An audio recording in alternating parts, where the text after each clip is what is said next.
এই ছেলেরা এরকম অসভ্যের মতো কথাবার্তা বলতে পারতো না। ঢাকা শহরে সবাই জানে মির্জা আব্বাস চাঁদাবাজ। ঘুম থেকে উঠে মানুষ নামাজ কালাম করে আল্লাহর নাম নেয়। একজন আছেন উনি প্রথমে আমার নাম নেন। উনি সকালবেলা উঠে আল্লাহর নাম নিয়েই চাঁদাবাজি শুরু করে। ঢাকা মেডিকেল থেকে টাকা তোলে কে তোলে? ভূতে তুলে। পার্ডেমের এখান থেকে টাকা তোলে কে? ভূতে তুলে। এগুলো তো ভূতে তুলে না, ওই ভূতটা হলো মির্জা আব্বাস। এবং আমি আমার নেতা কর্মীদের প্রতি বলবো ধৈর্য ধারণ করেন, নো রিয়াকশন। ঢাকা ৮ আসনের মতো ভিআইপি এই আসনে সাধারণত ভোটের লড়াই হয় সে আনে, কিন্তু এবার লড়াইটা গড়িয়েছে বচনে বচনে। ভোটাররা এখন আর ইশতেহার খুঁজছেন না, তারা অধীর আগ্রহে অপেক্ষা করছেন আজ সকালে কে কাকে কি টিটকিরি দিলেন। একদিকে বিএনপির হেভিওয়েট নেতা ও ঢাকার সাবেক মেয়র মির্জা আব্বাস, অন্যদিকে এনসিপি ও জামায়াত জোটের তরুণ তুর্কি নাসির উদ্দিন পাটোয়ারি। এই দুয়ের বাকযুদ্ধে ঢাকা ৮ এখন আক্ষরিক অর্থেই টক অফ দ্য টাউন। বিদেশ থেকে দেশে রেমিটেন্সের টাকা আসে নিরাপদে, তাই আজই আপনার আপনজনকে বলে রাখুন রেমিটেন্সের টাকা যেন শুধু নগদেই পাঠায়। লড়াইটা অনেকটা যেন পাড়ার অভিজ্ঞ মুরব্বীর সাথে তেজি যুবকের। নাসির উদ্দিন পাটোয়ারি এসেই সোজা ব্যাটে খেলতে চাইলেন। মির্জা আব্বাসকে উদ্দেশ্য করে বলে বসলেন 2 টাকার কমিশনার থেকে গডফাদার হয়েছেন, এমনকি আব্বাসকে অতিথি পাখি আর অসভ্য বলতেও ছাড়েননি তিনি। অভিযোগ তুললেন আব্বাস নাকি অস্ত্র তাক করে নেতা হয়েছিলেন। অন্যদিকে রাজনীতির মাঠে পোড় খাওয়া মির্জা আব্বাস এসব বাউন্সার সামলাচ্ছেন একেবারে টেস্ট ক্রিকেটারের মেজাজে।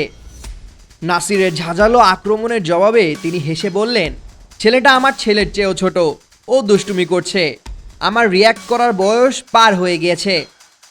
আব্বাসের ভাবটা এমন যে বাচ্চা ছেলে একটু আধটু ভুলভাল করবেই, তাই বলে কি মুরব্বীরা রাগ করে? মুরব্বীরা রাগেন না, শুধু মুচকি হাসেন। আমার বাসায় আপনারা এসে চা খাই যান, চা খান, নাস্তা খান, বিরিয়ানি খান, সব খাবো, কোনো অসুবিধা নেই, কিন্তু ভাই দয়া করে উল্টাপাল্টা কথা কইেন না। কথার লড়াইয়ের সবচেয়ে সুস্বাদু পর্বটি হলো বিরিয়ানি এপিসোড। মির্জা আব্বাস প্রতিপক্ষের উদ্দেশ্যে এক রাজকীয় অফার দিলেন, অনেকটা মুঘল আমলের কায়দায় বললেন, আমার বাসায় আইসেন, চা নাস্তা বিরিয়ানি সব খাওয়াবো, কিন্তু ভাই উল্টাপাল্টা কথা বললেন না। রাজনীতিতে সাধারণত প্রতিপক্ষকে জেলের ভাত খাওয়ানোর হুমকি দেওয়া হয়, কিন্তু আব্বাস দিতে চাইলেন বিরিয়ানি। তবে নাসির কি আর সহজে গোলবার পাত্র? তিনি সবিনয়ে সেই দাওয়াত প্রত্যাখ্যান করে পাল্টা চ্যালেঞ্জ ছুড়ে দিলেন, বললেন এখন বিরিয়ানির লোভ দেখান, 12 তারিখের পর জিতে আমি ইনশাল্লাহ আপনার বাসায় বিরিয়ানি নিয়ে যাব। এখন ভোটারদের মনে একটাই প্রশ্ন, 12 তারিখের পর বিরিয়ানির হাঁড়িটা আসলে কার বাসা থেকে কার বাসায় যাবে? আর সেই বিরিয়ানি কি খাসির হবে নাকি পরাজয়ের গ্লানির? এরই মধ্যে সোশ্যাল মিডিয়ায় ভাইরাল হলো মির্জা আব্বাসের হ্যান্ডশেকের একটি রহস্যময় ভিডিও।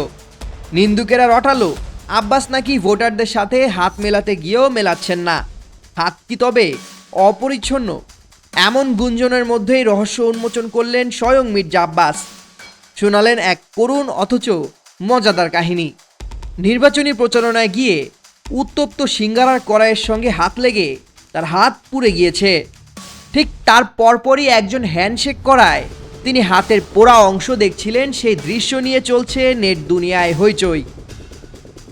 আঞ্চলিকতার খোঁচায় আব্বাস নাসিরকে চাঁদপুরের অতিথি পাখি বলতেই নাসির পাল্টা বিঁধলেন শাহবাগের ফুল মার্কেটের চাঁদাবাজি দিয়ে।